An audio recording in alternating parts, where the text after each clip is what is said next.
భారతదేశంలో క్షత్రియ సమాజాన్ని ఉన్నత శిఖరాలకు మహారాణా ప్రతాప్ సింగ్ తీసుకెళ్లారని హర్యానా గవర్నర్ బండారు దత్తాత్రేయ అన్నారు. అఖిల భారతీయ క్షత్రియ మహాసభను హైదరాబాద్ ఆర్టీసీ కళా నిలయంలో ఘనంగా నిర్వహించారు. ఈ కార్యక్రమానికి ముఖ్య అతిథులుగా హర్యానా గవర్నర్ బండారు దత్తాత్రేయ, అఖిల భారతీయ క్షత్రియ మహాసభ జాతీయ అధ్యక్షులు దినేష్ సింగ్ హాజరయ్యారు. ఈ సందర్భంగా దత్తాత్రేయ మాట్లాడుతూ రాజ్పుతులు రాజకీయ రంగ ప్రవేశం చేయాల్సిన అవసరం ఎంతైనా ఉందన్నారు. ఉత్తర దక్షిణ భారతదేశంలో క్షత్రియులు ఎంతో ఖ్యాతిని గడించారని గుర్తు చేశారు.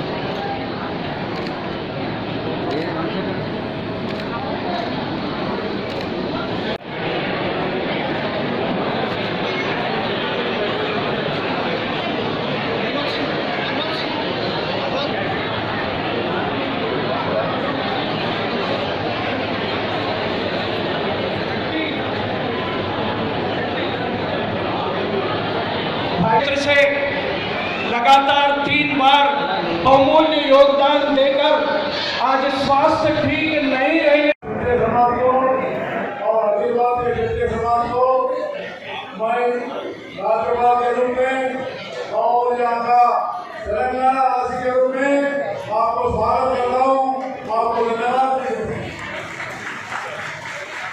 क्षेत्रीय समाज जो है हमारे देश के लिए बहुत ही आजादी में या पुराना इतिहास में हम जानते हैं। महाराणा देश के सबसे अच्छे योद्धा थे। उन्होंने अपने जीवन को संघर्ष में समर्पण किया, कभी भी जो है वो मान्यता नहीं, हार माना नहीं, उन्होंने आखिरी दम तक लड़ाई दिलाई।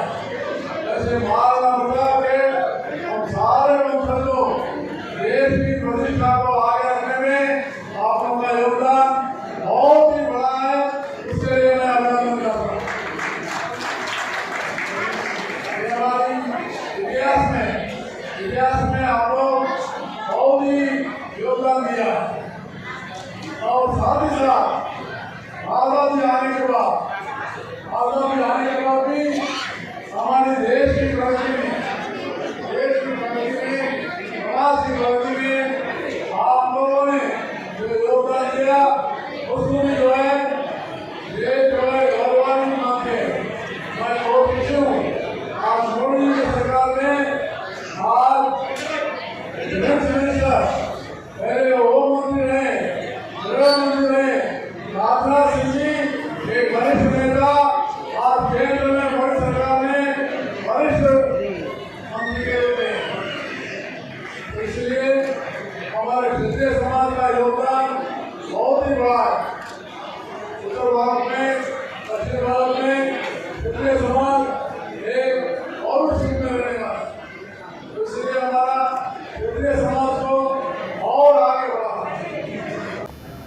ఏదైతే మోడీ గారు ఈరోజు చాలా మాట చెప్తున్నారు, 1 నేషన్ 1 ఎలక్షన్ అని. అది ఎలక్షన్లు ఎవరికి కావాలి? మీకు రాజకీయ నాయకులకు కావాలి, కానీ జనాలకు కావాల్సింది ఎడ్యుకేషన్, హెల్త్. మేమనేది 1 ఎడ్యుకేషన్ ఉండాలి. అటు రిక్షా డ్రైవర్ అయినా కానీ దగ్గర నుంచి ఆటో డ్రైవర్ కానీ పార్లమెంట్ మెంబర్ కానీ అందరికీ సరైన ఎడ్యుకేషన్ కావాలి. ఈ దేశంలో ప్రతి ఒక్కడికి మంచి హెల్త్ ఫెసిలిటీస్ కావాలి.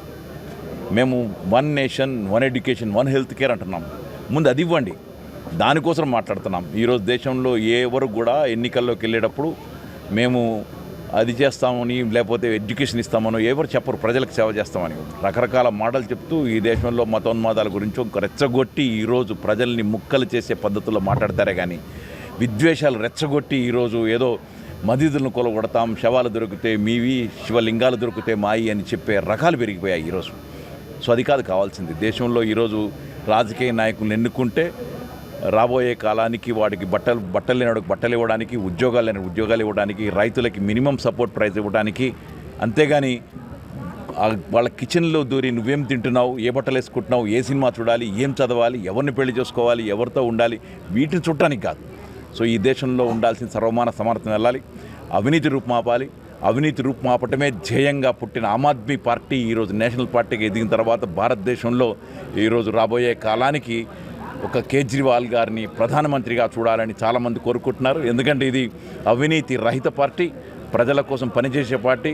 బాబాసాహెబ్ అంబేద్కర్ ఏదైతే కలలుగా అంటూ ప్రజలు కట్టిన పన్నులన్నీ ప్రజలకే చెందాలి అని చెప్పి ఏదైతే నినాదాలు చేసి ఆయన రాశారో అదే పద్ధతుల్లో ప్రజలు కట్టిన పన్నులన్నీ కూడా ప్రజలకే చెందాలనే కార్యక్రమం పెడుతున్న ఆమ్ ఆద్మీ పార్టీని భవిష్యత్తులో ఈ దేశంలో అసెంబ్లీలో ప్రవేశపెట్టేట్టు చేయాలని, ప్రజలకి అవినీతి లేని రహిత పార్టీ పాలన అందించాలనే ధ్యేయంగా చేస్తున్న పార్టీ ఈరోజు పటిష్టం చేసుకోవడానికి ఇక్కడ వాలంటీర్ల సమావేశం జరుగుతుంది. ఈ సమావేశంలో పలు నిర్ణయాలు చేసుకొని రాబోయే కాలానికి మా కార్యక్రమాన్ని ప్రకటించడం జరుగుతుంది. Thank you.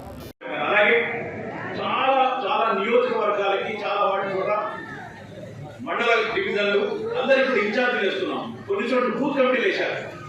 District convener, parliament convener ఎలా ఉన్నారు? ఇదంతా ఒకరోజు సాధ్యం కాలేదు. ఎంతో కష్టపడితేనే జరిగింది. Because of all the cadre